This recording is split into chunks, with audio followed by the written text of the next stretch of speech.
días para todos. Un verdadero honor poder estar aquí, agradecerle al presidente del INALE la invitación. El futuro de la industria láctea es, además de un desafío, el tema de la proyección que uno puede hacer es de una enorme responsabilidad. En el caso nuestro, quizás una responsabilidad dual, porque seguramente Conaprole tenga una incidencia muy fuerte en ese futuro, seguramente el INALE tenga una incidencia muy fuerte en ese futuro. El futuro los tenemos que estar construyendo en cada momento y ser conscientes de esa construcción. En general, las grandes empresas en el mundo están avanzadas y están en el liderazgo de todo porque son ellas las que definen con las acciones de hoy dónde va a estar el mundo en los próximos años. La respuesta a cuál es el futuro de la industria láctea, en realidad, aún en el caso que supiéramos todos los escenarios posibles o los escenarios reales, no la tendríamos porque la pregunta de alguna manera es incompleta. No sabemos si nos estamos refiriendo al corto, al mediano o al largo plazo. Últimamente nosotros hemos encontrado en el contexto en el que nos movemos una cantidad enorme de analistas y de publicaciones que hablan sobre el corto plazo, los próximos meses, el próximo año. Las proyecciones de un año son las más difíciles de todas porque el complejo lácteo es un complejo dinámico en una situación de equilibrios inestables, pero sin embargo encontramos análisis o estudios que nos dicen prácticamente con una precisión matemática qué es lo que va a pasar con el precio de la leche en los próximos meses. En general, los diagnósticos son de tres tipos: el mercado está firme y los precios van a subir, el mercado está estable, los precios se van a mantener, o encontramos debilidad del mercado y entendemos que los precios van a caer en los próximos meses. El problema que tenemos muchas veces es que estos tres diagnósticos se dan al tiempo por analistas distintos. En las proyecciones del Rabobank de marzo del 2013, para el último trimestre del 2013, ponían al valor de la leche en polvo entera en $3.813 la tonelada. El cuarto trimestre del 2013 tuvo como valor real $5.003, es decir, un desfasaje de 31%. Y en general, con cualquier producto que uno tome, entre la proyección y la realidad hay desfasajes realmente muy grandes, y eso es sencillamente así por la gran volatilidad en la cual se encuentra inmerso el sistema lácteo, el negocio lácteo en su conjunto. Hay otro error que normalmente se da cuando se analizan las licitaciones de Fonterra, y es hacer estimaciones a partir de los valores futuros que establecen las licitaciones. Por ejemplo, en abril del 2013 el valor contado de la leche en polvo era 5.980 y los cierres de negocio futuro 4.605. ¿Qué es ese valor 4.605? No es la estimación del valor futuro en octubre de la leche en polvo. Esos son los contratos que se cierran en abril por operadores que tienen obligación de entrega de producto en octubre y están dispuestos a comprar a ese valor para cerrar sus negocios. El valor real en octubre fue 5.310, es decir, un sesgo enorme con el contrato futuro de 6 meses antes. Y por eso proyectar a un año, proyectar al corto plazo, es tremendamente complejo. Cuando uno proyecta a mediano plazo, increíblemente las proyecciones comienzan a ser más certeras, y si proyecta a largo plazo, como está analizando proyecciones de tendencia, de fundamentos, de la estructura de los negocios, de la demanda y de la oferta, las proyecciones pueden ser aún más valederas.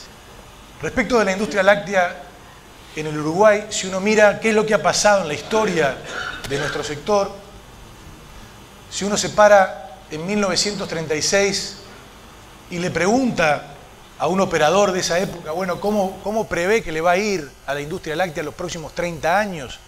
Seguramente nadie hubiera dicho en forma fenomenal, vamos a tener un crecimiento fantástico. La industria crece al 6% acumulado anual durante 30 años. Un crecimiento realmente fantástico. Si a otro observador en 1966 le vuelven a preguntar cómo ve el futuro en la industria láctea los próximos 30 años, bueno, quizás nadie hubiera respondido, creo que va a ser también un futuro fantástico, porque si bien cae la tasa a un 2%, Es muy difícil crecer sistemáticamente al 2% acumulativo anual durante tanto tiempo. Y si alguien que está parado en el 96 le preguntan, bueno, ¿y qué va a pasar con la industria láctea los próximos 20 años?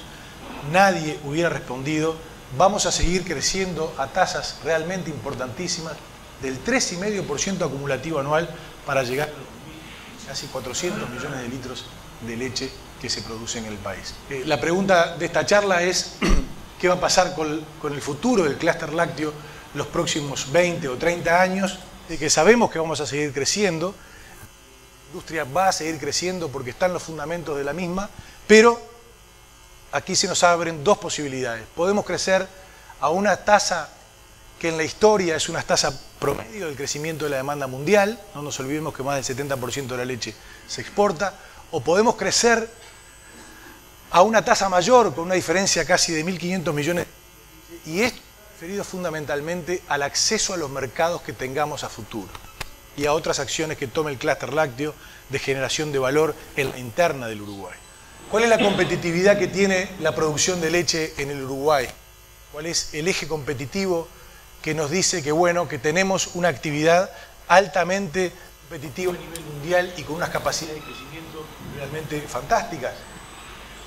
Bueno, 5 fundamentos principales. Primero, la disponibilidad de tierra y agua. Estos dos aspectos son claves. La producción de leche, en definitiva, es la conjunción del uso de la tierra y el agua. Estos dos factores son centrales en la competitividad de la producción de leche. Nosotros los tenemos en volúmenes significativos y además estamos hoy asociados a las políticas que en el mundo se están trabajando en forma intensa sobre el cuidado de la tierra, los temas de sustentabilidad, sobre el cuidado del agua, la burbuja de agua. Otros dos elementos centrales para ser competitivo en la producción es la genética animal y la tecnología. En genética, Uruguay lleva 100 años de trabajo y de crecimiento y de mejora. Esta es la respuesta de la vaca al alimento y a la conversión en leche. Y la tecnología, tanto a nivel primario como a nivel secundario, a nivel industrial, en Uruguay se utiliza tecnología de punta, tecnología mundial, sin ningún tipo de duda. De manera que tenemos 4 fundamentos excepcionales en el clúster lácteo para la producción de leche. Un quinto elemento, los talentos. Y cuando nos referimos a los talentos, nos referimos a la forma de saber producir leche.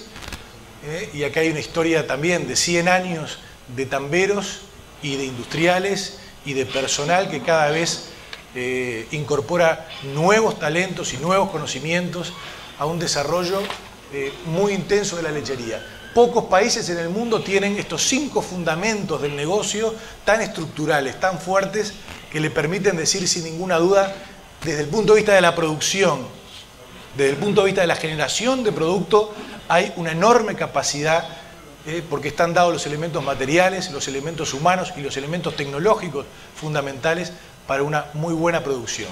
Sabemos además, en la charla anterior se manifestó en forma muy clara, que el mundo va a estar demandando.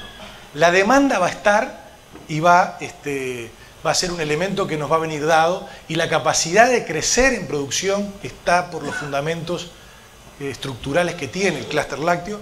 Lo que sí necesitamos para tener la mayor competitividad en el modelo, acceso a mercados. Si nosotros vamos a estar en los mercados y seguramente lleguemos a todos los mercados posibles, el tema es de qué manera se accede al mercado. ¿Cuál es la preferencia de acceso al mercado? Si accedo de la misma manera que acceden los competidores con los cuales yo estoy tratando de penetrar un determinado mercado, un determinado cliente, una determinada región. Y por eso está en rojo, es un tema central, capital, que va a estar en la agenda del clúster lácteo nacional si queremos hacer de todo este modelo un modelo competitivo de excelencia. El acceso a los mercados en el mundo es un tema que lo manejan los estados, no lo manejan los privados. Nos referimos a las preferencias arancelarias, a las preferencias de acceso, y bueno, allí vamos a verlo más adelante, pero el Uruguay de alguna manera tiene un debe en cuanto a ser más proactivo en la búsqueda de más accesos, más apertura, más penetración de los mercados mundiales. Hay 7 aspectos sobre los cuales quiero comentarles, 7 aspectos que son sumamente importantes, 7 aspectos sobre los cuales nosotros no vamos a tener necesariamente una gran capacidad de incidir en el desarrollo de los mismos, pero sí nos van a estar afectando y sí nosotros vamos a ser quienes definamos cuál va a ser el grado de afectación en función de las políticas, de las acciones, de las coordinaciones que hagamos o no a la interna del clúster lácteo. Y esto es lo más importante. Los factores van a estar, los factores van a incidir. La respuesta del clúster lácteo uruguayo a ese impacto de esos factores es lo determinante en cuanto a cuál va a ser el crecimiento del sector, cuál va a ser el desarrollo del sector, cuál va a ser la generación de valor del sector.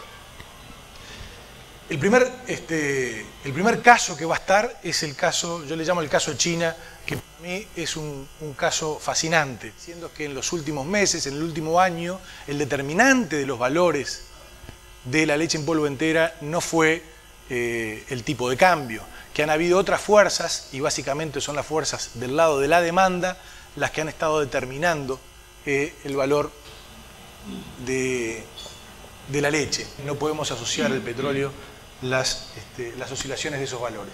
Si vemos la historia de lo que ha pasado, hemos tenido un año en el 2009 de bajos precios, 3 años en el eje de los 3.500, un año básicamente en el eje de los 5.000, y acá está de nuevo este modelo de equilibrios inestables, tratando de buscar un nuevo equilibrio que seguramente debería estar en este eje, en función de lo que son los costos mundiales, para volver a transitar un modelo equilibrado. La leche en polvo entera se multiplicó por 14 del 2008 al 2013 y en el último año aumentó un 53%. ¿Esto qué significa? Que en la determinación de los precios del último año, de los últimos 2 años, el factor determinante ha sido la demanda china. A ese nivel de demanda solo los chinos están dispuestos a pagar esos precios. Si la demanda china cae, entonces los precios tienden a ajustarse a otro nivel de equilibrio. De hecho, en las últimas 7 licitaciones de Fonterra no aparecen las grandes empresas chinas y se estima que hasta agosto no van a estar demandando las grandes empresas, Chile, Minghu, productos en las licitaciones de Fonterra. El gran factor de crecimiento de los precios, sustentación de los precios en el mercado ha sido, sin duda, China. La lechería en China ha crecido en forma exponencial desde el 2000 hasta hoy, se multiplicó básicamente por 7, de 5.000 millones de litros de leche al eje de los 35.000 millones. En los primeros años con crecimientos y tasas del 20, el 25%. En el último año cae la producción en el eje de un 5%, cae, es decir, hay un estancamiento en el 2008 en función del efecto de la melamina y en el último año cae y se estima que difícilmente pueda crecer más allá del 1, el 1,5% los próximos años. Y acá la pregunta central es, bueno, ¿nosotros podemos pensar en el futuro de la lechería uruguaya con que China sea un demandante estructural de productos lácteos en este escenario? Y bueno, la respuesta es sí. Acá tenemos una buena noticia desde el lado de la demanda, porque los chinos están consumiendo más y van a seguir consumiendo más. Empieza a aparecer una casi que clase media china o una clase social con mayores capacidades de ingreso, con mayores capacidades de consumo, y eso comienza a ser estructural, de manera que esa demanda va a seguir estando. Cuando uno mira los consumos de alimentos, de productos lácteos, en el área rural pasan de 1,1 kg a 5,2 y de 4,6 a 13,7 en el área urbana, es decir, son crecimientos fenomenales en pocos años. ¿Es posible que China crezca en su producción láctea hasta un nivel de autosuficiencia? Bueno, acá hay una serie de productos, estos son los lácteos, la última columna es lo lácteo. Vemos que han sido siempre deficientes o insuficientes en la producción de lácteos.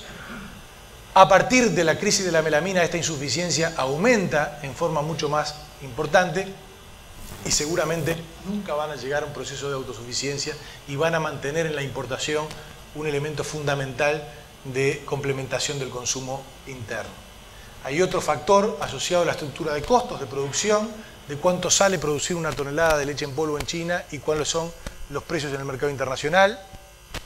Esta línea azul es el costo de producir una tonelada de leche en polvo en China, en el eje de los 5.000, 5.500 dólares por tonelada. Y estos son los valores de la leche en polvo en función de las licitaciones de Oceanía. Es decir, nosotros sabemos que hay de alguna manera un techo. Esto podrá moverse en función de los valores de la moneda china, pero en el eje de los 5.000 dólares es el valor de costo de producir una tonelada en China versus las posibilidades de importar a valores sencillamente inferiores. La demanda china va a seguir estando y va a seguir siendo un elemento importantísimo. Un segundo aspecto, que este sí ya no es, a mi juicio, una buena noticia, es qué va a pasar con las cuotas de producción en la Unión Europea.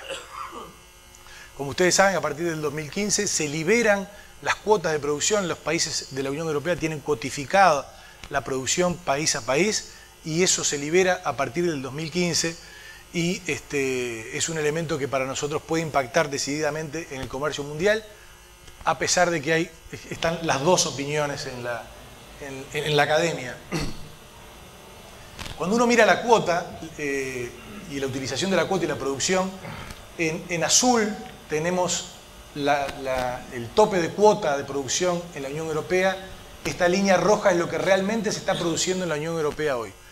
Fíjense lo que es la producción de la Unión Europea. Estamos hablando de 146.000 millones de litros de leche, es el productor más grande en el mundo. Y las exportaciones, que uno podrá decir, bueno, no son un porcentaje importante, estamos hablando de casi el 20% de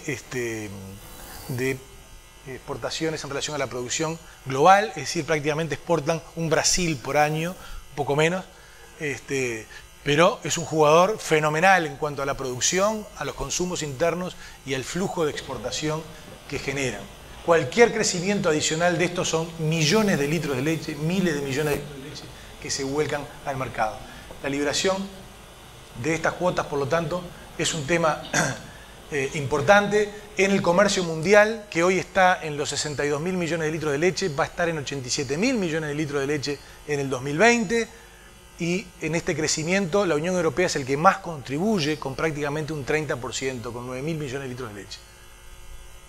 Esto puede ser aún más si el crecimiento a través de la liberación de las cuotas permite un mayor crecimiento de la Unión Europea.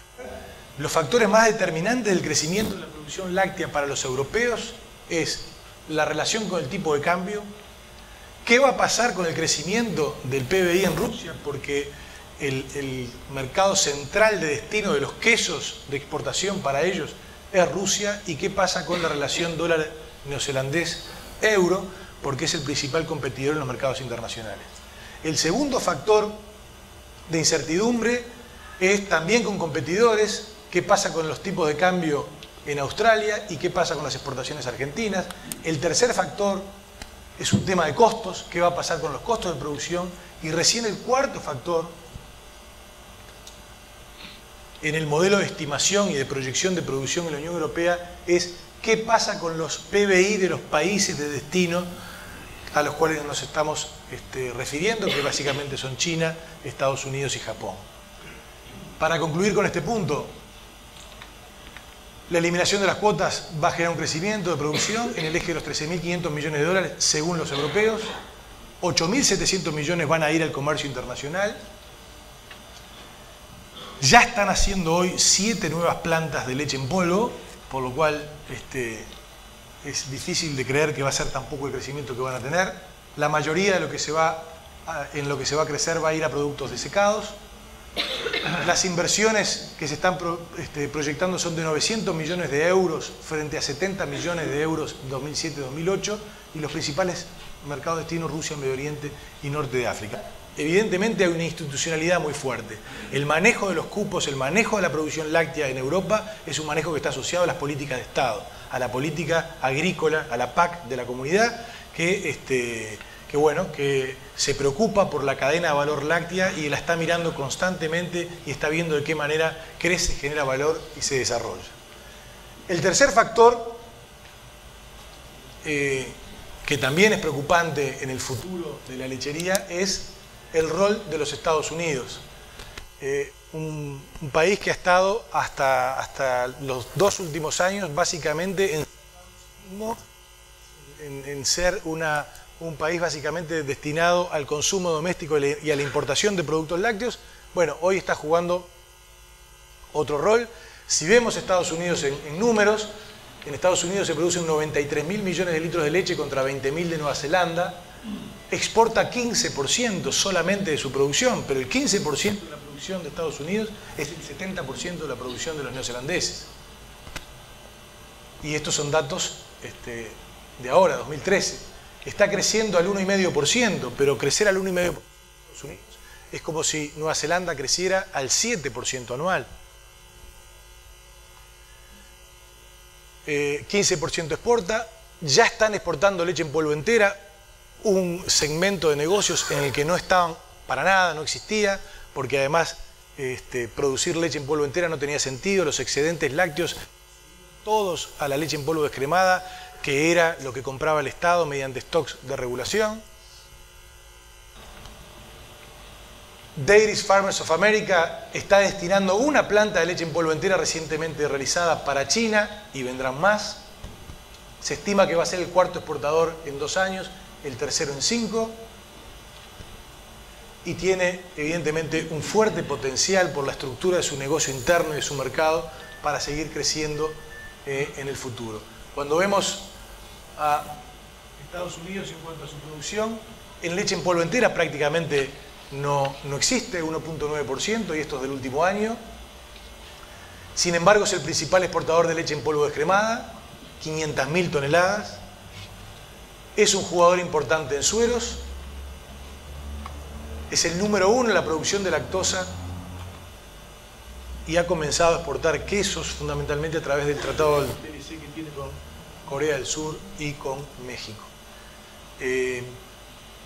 Cuando uno mira lo que está haciendo Estados Unidos, también ve atrás una fuerte institucionalidad que está tomando acciones, tomando medidas, tomando políticas que inciden y todas direccionadas al mejoramiento, al desarrollo y a la creación de una mayor producción. Y este es un tema que realmente nos preocupa. Hoy están discutiendo en Estados Unidos una política nueva de seguros sobre el margen de alimentación del productor lácteo. Es un seguro que opera con instituciones privadas, pero también va a estar subsidiado por parte de políticas públicas. Y lo que intenta hacer es, en procesos de inestabilidad de precio o de margen de alimentación del productor lácteo, bueno, machear esa dificultad y mantenerle en forma constante un determinado margen que permita que el productor siga creciendo y siga produciendo. El tercer aspecto para los próximos 20 años y quizás de los más trascendentes, bueno, ¿qué pasa con los acuerdos internacionales, con los acuerdos que tenemos nosotros? Este es el acuerdo, este es el modelo de exportación a China. Nosotros entramos por lo que se llama nación más favorecida, pagamos un arancel del 10% cuando exportamos leche en polvo entera. Este es el proceso de desgravación del acuerdo Nueva Zelanda-China, que en el 2009 ya pagaba 8,3, hoy paga 4,2 en la importación y en el 2019 va a pagar 0. O sea que si le vendemos una tonelada de leche en $5.000, nosotros tenemos $500 de impuestos y en el 2019 los neozelandeses tendrán 0, es decir, que van a tener $500 por tonelada más que nosotros. A esto me refiero yo cuando hablo de qué manera se accede a un mercado. Seguramente le sigamos vendiendo a los chinos cuando la producción nuestra crezca por la competitividad del modelo, pero el nivel de acceso va a ser sensiblemente diferente a un competidor directo. La preferencia arancelaria no la vamos a tener en la medida que ni siquiera tenemos ningún tipo de convenio o desarrollo de acuerdo con los chinos. Si uno mira el mapa de acuerdos que tiene el Uruguay, en realidad desde el 86 hasta acá es muy poco lo que hemos hecho. Nosotros tenemos acuerdos con Estados Unidos con un cupo de queso, pero es del año 84. Tenemos un cupo de quesos con México que se amplió en el 2004 en 2.000 toneladas, 2.200 más de 4.400 que teníamos.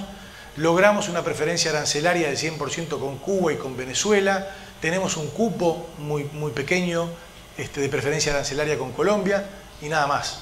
Es decir, esto es el mapa de los acuerdos internacionales que ha hecho el Uruguay en el marco del Mercosur, porque ese es el gran acuerdo que hemos hecho y en el cual estamos desde hace ya muchos años. Cuando uno mira a los neozelandeses, lo que ve es todo esto, es realmente acalambrante, están todos los años trabajando en nuevos acuerdos, tienen TLC con casi todos los países asiáticos, siguen trabajando en el Trans-Pacific Strategic Economic Partnership que involucra una cantidad enorme de países.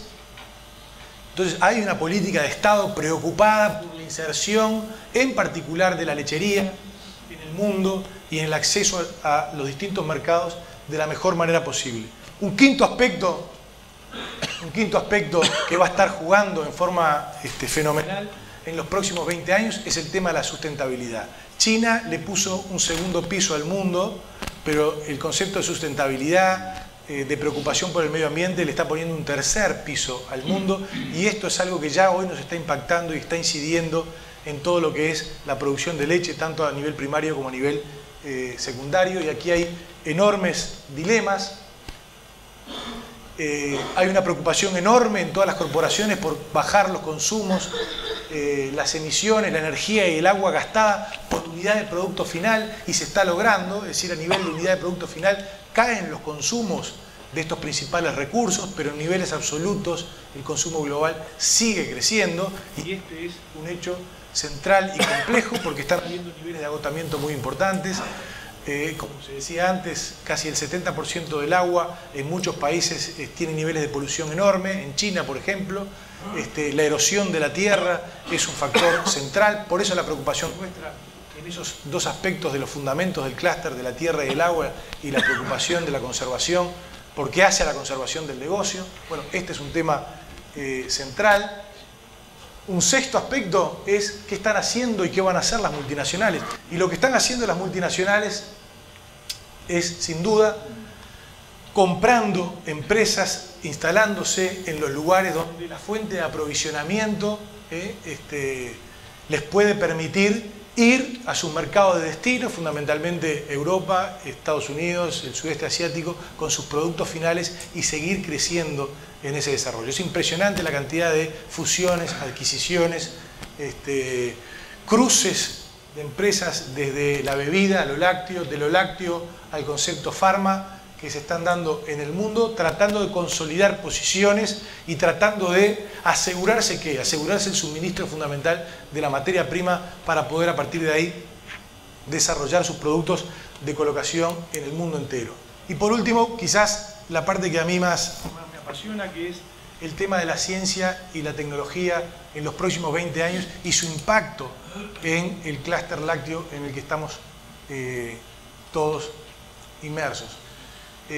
Cualquier modelo futuro que uno esté analizando va a estar inmerso en tres aspectos: volatilidad e incertidumbre. En el caso nuestro, la volatilidad es inherente al modelo. Cuando estamos en un comercio internacional que es sobre el 7, el 8% de la producción global, cualquier movimiento de esa producción va a tener un impacto en el mercado internacional. Por lo tanto, estructuralmente es un mercado volátil.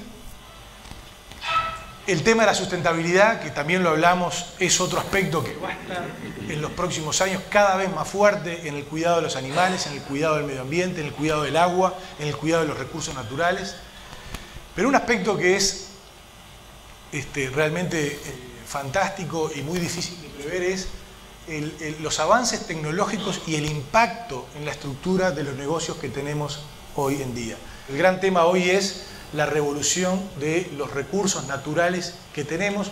Se estima que para el 2030, para poder dar respuesta a la demanda global, los materiales deben crecer a 1.3% en términos de Producto Bruto Mundial sobre toneladas, los alimentos a 1.5% por hectárea, la energía 3.2% del BTU y el agua a 3.7% acumulativo anual en materia de eficiencia y de productividad hasta el 2030. O sea, para que la demanda global de estos 2.500 millones de habitantes que van a estar viniendo más los que se agregan en masa de la clase media que asciende, para dar respuesta a esa demanda vigorosa del comercio mundial de los próximos 20 años, bueno, los recursos de los cuales disponemos, materiales, energía, agua, alimentos, van a tener que crecer necesariamente a estas tasas. Y seguramente se va a poder lograr que crezcan a estas tasas en función de la inversión en tecnología y en ciencia.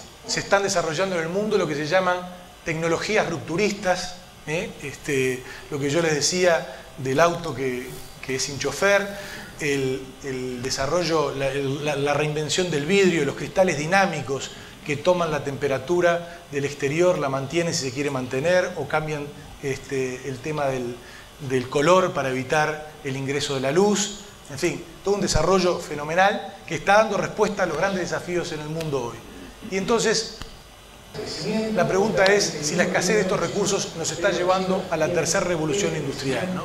Aquel famoso tema de Adam Smith de la riqueza de las naciones basadas en el uso de la mano de obra, el capital y los recursos naturales o la tierra. En realidad en el mundo se han dado dos revoluciones industriales, en 1600 con la mano de obra y la acumulación de la mano de obra, en 1800, 1900 la inyección de capital y las grandes industrias, la producción en masa. Pero esta tercera revolución que hace a la escasez de los recursos y al uso de los recursos naturales en una forma mucho más eficiente es algo que está aún pendiente. Y uno se pregunta si toda esta falta de elementos podrán poner freno a la economía. Se entiende que no. Se entiende que combinando la informática, combinando la tecnología industrial de punta, las nuevas ciencias, la nanociencia, la biotecnología, se va a estar dando respuesta para poder producir más con menos, la reutilización de los desperdicios en forma muy intensa, y esto es un elemento que hoy ya estamos viviendo en muchos aspectos en la producción en el mundo.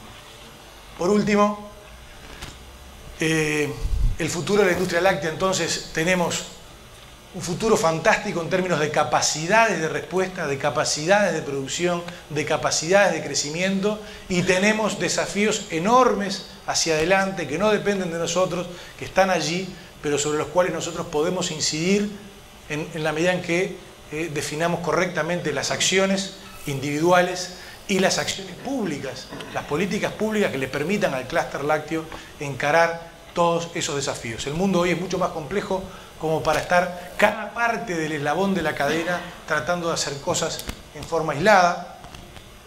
Por eso necesitamos un clúster lácteo inclusivo que dé una mejor respuesta a todos estos aspectos. Y acá, cuando uno mira el clúster lácteo, uno puede decir, bueno, tenemos la parte pública, los ministerios, ¿no? Ministerio de Ganadería, Ministerio de Industria, Ministerio de Relaciones Exteriores. Tenemos los productores, la industria y las gremiales, quizás es la parte del clúster que en forma más integrada trabaja históricamente. Tenemos las agencias del gobierno, el INEA, la ANI, el LATU, las universidades, la Universidad de la República, la UTEC, la UTU. Tenemos toda la parte de proveedores. En realidad tenemos todo esto y tenemos INALE. Lo que pasa es que la complejidad del mundo hacia adelante nos obliga a que este Instituto Nacional de Lechería asuma un rol mucho más protagónico quizás hacia adelante en la coordinación de todos estos agentes para definir cuáles son las mejores políticas, para dar la mejor respuesta a estos desafíos que tenemos. El INALE debería coordinar, en nuestro juicio, todas estas acciones con todos estos agentes. Cuando uno habla de políticas públicas, en realidad quizás ninguno de estos ministerios pueda definir lo que es la política pública central para nosotros, que es ir a un avance, a un escape hacia adelante en la búsqueda de acuerdos comerciales con el mundo. Es una política ya de Estado, pero es un rol que sí debemos asumir, y nos gustaría ver que el clúster lácteo del Uruguay a futuro sea es decir, con una integración mucho mayor, con una coordinación mucho mayor, con un instituto muy fuerte y prestigioso que nos dé la misma institucionalidad, la misma coherencia y fuerza que tienen otros agentes, otros competidores muy grandes en el mundo. Muchas gracias.